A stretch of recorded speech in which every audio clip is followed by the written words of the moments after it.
Faut camper la mid chaîne.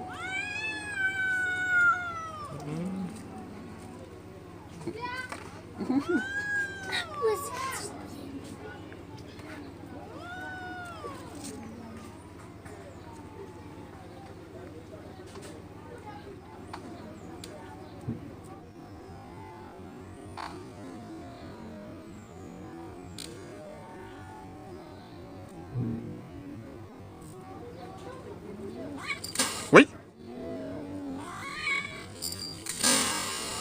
Oui.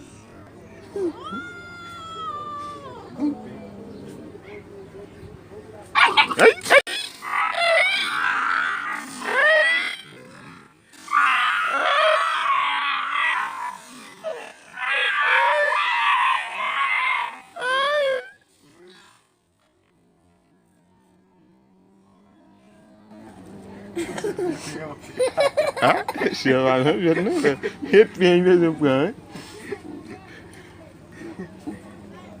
Epeng bezon pou an. Voy pen an bochet. Bochet. Faut bezon pen an frekant. E ta pa yon bezon ki chen an da.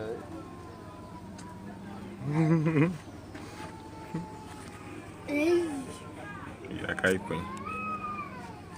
On fait si chapin descend. Ay.